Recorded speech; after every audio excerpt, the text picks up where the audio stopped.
Hello, everyone. Today I'm starting a new series on YouTube that I'm calling Jesus Archaeology. I'll explain that rather strange title in just a moment.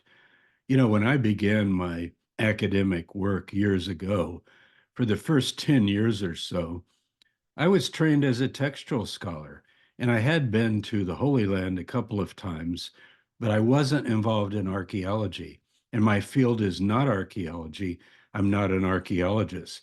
But for the past 30 years, I've done a lot of archaeology. And I've been involved in all sorts of excavations and studying what archaeology is all about in relationship to my general field of study, ancient Judaism and earliest Christianity, or as I like to call it, the Jesus movement. So archaeology can be formally and simply defined as the material evidence of the human past. And when you do archaeology, it should not have an ideological motivation behind it. In other words, you're not going on an adventure, you're not treasure hunting. It has nothing to do with Indiana Jones and Raiders of the Lost Ark or wearing some sort of fedora and carrying a bullwhip. In fact, most archaeology is just moving dirt very carefully and recording every single thing that's there. When I'm at a dig, often people will come by the fence and look in as we're digging, and they'll yell out, "What are you finding?" And I tell the students, because my students go with me on these digs, tell them we're finding everything that's here and we're carefully recording it. So you could even define archaeology as reversing the past slowly, inch by inch, all the way down, and doing a complete recording of the evidence. The idea is to investigate the human past by looking at the material evidence. So you can see how that would combine very well with textual study. And you could say, well, archaeology then sheds light on the text. Well, yes, in some degree, but you have to be careful with that because the purpose of the excavation is not to find something that you predetermine you're going to find. Now, you have to choose where to dig, and that should be strategic. So I dug at Sepphoris, the major urban capital of the Galilee, with Dr. Jim Strange and his son James Strange, that I'm going to talk about in just a minute. And obviously, my interest was drawn to it because of Nazareth being nearby, but I wasn't trying to find Jesus. So, by using the title Jesus Archaeology, it's got to be in scare quotes. I need to explain it. It's just a short tag for this video series, but I want to be clear about what archaeology is and what it is not. I'm not an archaeologist. I don't have academic training in the field of archaeology. I'm a textual historian. But to ignore the archaeological or material evidence would be crazy.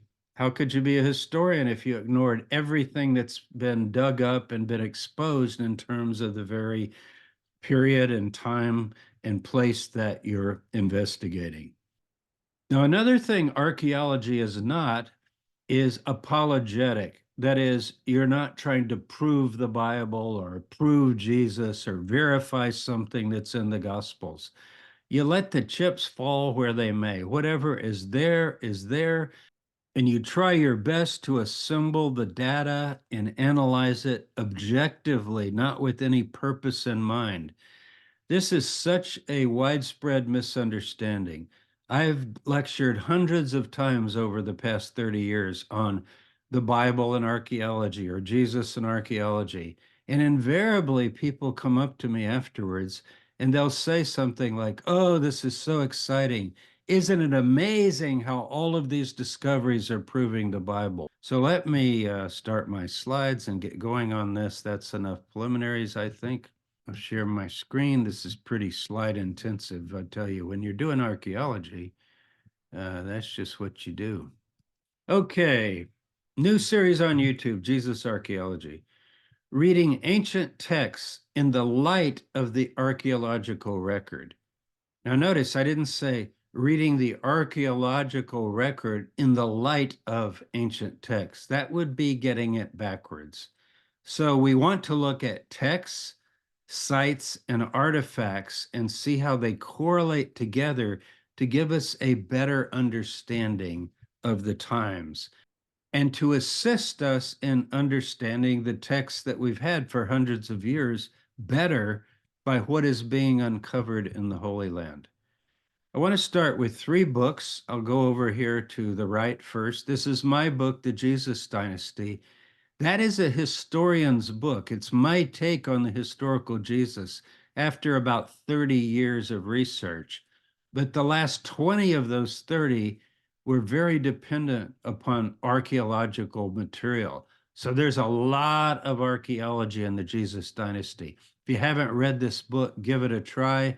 It's a page turner, and you will get a good overview of at least the approach that I've taken over the years to excavating Jesus, which leads me to the next book.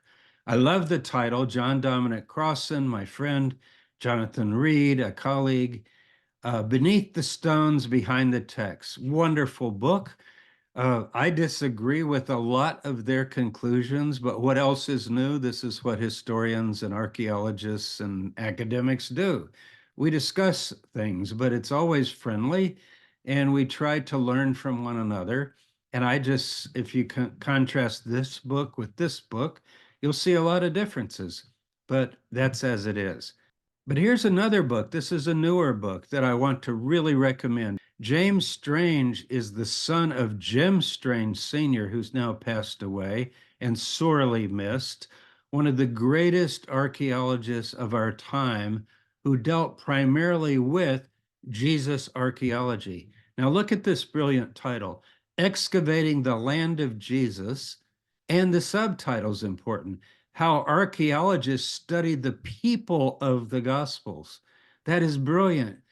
James is getting at what I'm saying here in a very nicely phrased way.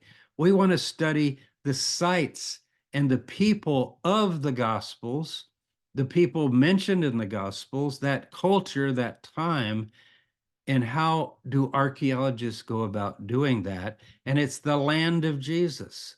No political designation. Jesus grew up in a certain area. What can we learn? And that's what I mean by Jesus archaeology. So take a look at this book. I really recommend it.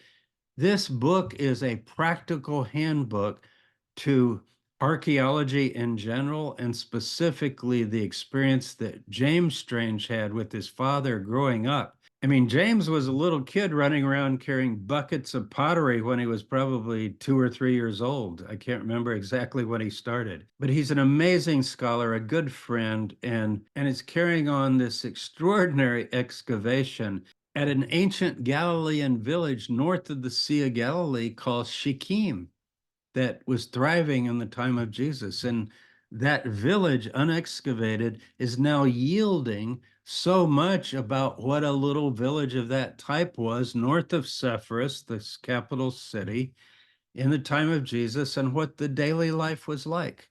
So I really recommend this book.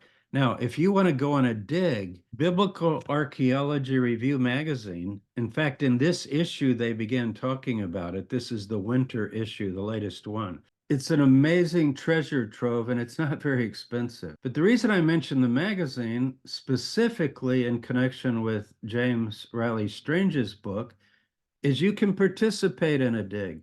I've taken probably up to 1,000 students to Israel over the years to excavate and participate in archaeological explorations. So every January, you get what's called the dig issue, and the magazine will highlight for you all the excavations that are going on in the Holy Land, the dates, the cost.